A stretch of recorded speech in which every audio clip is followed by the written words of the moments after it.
So let's apply this process by using an example case. So we'll have a simple example case here, which I'll explain, and then we'll ask a number of questions and work through the answers. So what we want to know is what's the probability of the occurrence of a value below a value, above a value, or in a specified range?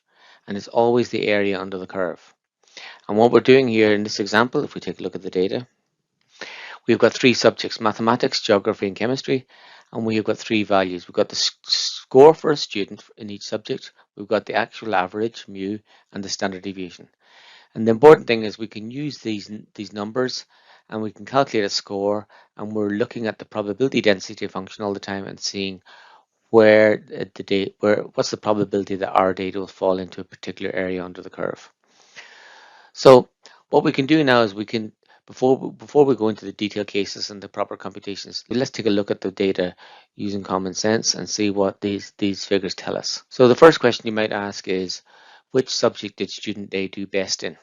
And the first pass answer would be mathematics, because the score in mathematics is 80 versus 65 and 75.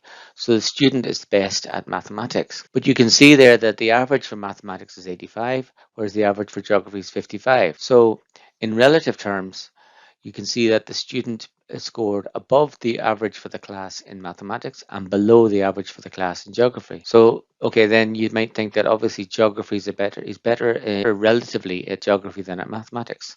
So let's then compare geography to chemistry. The geography score is only 65 and the chemistry score is 75. All right, so that means that you might think he did better in chemistry. But if you look down at the standard deviation here, the standard deviation for chemistry is 15. The standard deviation for one standard deviation for geography is only 5. That means, and look at the difference between the student's score and the average. The student has scored 75, the average is 60 for chemistry, and the standard deviation is 15. So that means the student's score is one standard deviation above the average. If you look at geography, the student scores 65, the average is 55, and the standard deviation is 5. That means the student's score here is 2 full standard deviations above the average. That means relatively in terms of ranking in the class, the student is better at geography, much better at geography than at chemistry. So now we can apply formulas and calculate that more precisely using the cases. Here we present the same data and 4 different questions, which we're going to look at individually over the next few slides. The first question is, in which exam did the student perform best? We're going to do the computations for the anecdotal process we looked at immediately before this. Number 2, what percentage scored less than student A in each subject? So what's the percentage of the class that scored less than A in mathematics, in geography, and in chemistry? What percentage scored below 45 in geography? And what percentage scored above 80 in chemistry? And finally, we can reverse the process. The top 15% in mathematics get a scholarship. What mark is required? So working back from the probability or percentage and going back to the actual exam score. So we're going to work through each one of those. So the first question was, in which exam did the student perform best? And we've already done an anecdotal examination of that. But now let's calculate that correctly. The problem is for us is that we have a difficulty of comparing different subjects because they have different averages and different standard deviations. So some of them are easier, I suppose, than other ones. So what we want to do is standardize them. So we standardize them using a Z-score. And the Z-score is basically converts the difference between the mark and the average into a number of standard deviations. So everything's on the same score and we can exactly measure it. So we're normalizing the data. So here's an example of the Z-score. The Z-score calculation is always the actual student score, X, the average mu over the standard deviation. And you can see here, let's take an example for the simplest one. Chemistry. The student score is 75, the average is mu, so the student is 15 above the average. So the top of the calculation is 15, and underneath the bottom standard deviation is 15. So 15 over 15 is 1. So the student is exactly 1 student standard deviation over the average. If you compare that for mathematics, the student is half of a standard deviation below the average.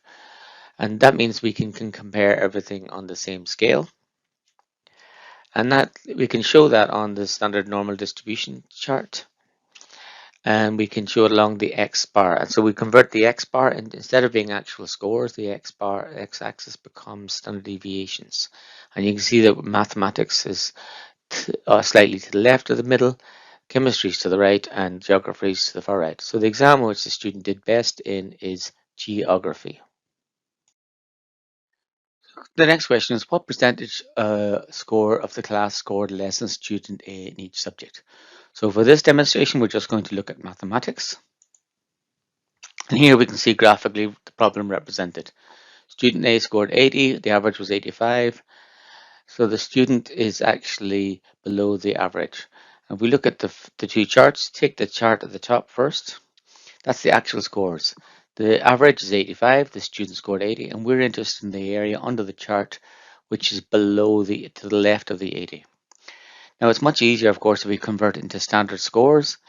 In the standard scores PDF, the average is always 0, and in this case the student is a half of a standard deviation below the average, so that's minus 0.5. So we want to know what's the area of a PDF or normal distribution which is below the half a standard deviation from the center. And we don't need to calculate this, we can read this directly from what's called a Z table. Now you're provided with a Z table document in the resources for this week, and you can open that now and look at it while you're looking at this question, or you can just follow the slides.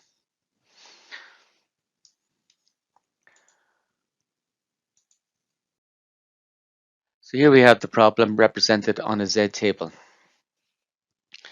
Now this is an extract from the Z table that's provided you. So we want to see the area to the left of a Z score. You see here at the top, the diagram. We're interested in the area to the left, and that Z for us is minus 0.5. So what we want is we can get minus 0.5, minus 0.4, minus 0.6. Here's the Z scores. But if we want the gaps between, what's minus 5.1? That's the next column. Minus 5.2, that's the next column. So we just want minus 5.0. So we read from this column. We look for minus 5 and we want 0.50. So the intersection of those two is this box here. And the area under the curve there is minus 0.3085. So 0.3085 is 30.85%. So summarizing, we can say that 31% of the students scored less than our student in this exam.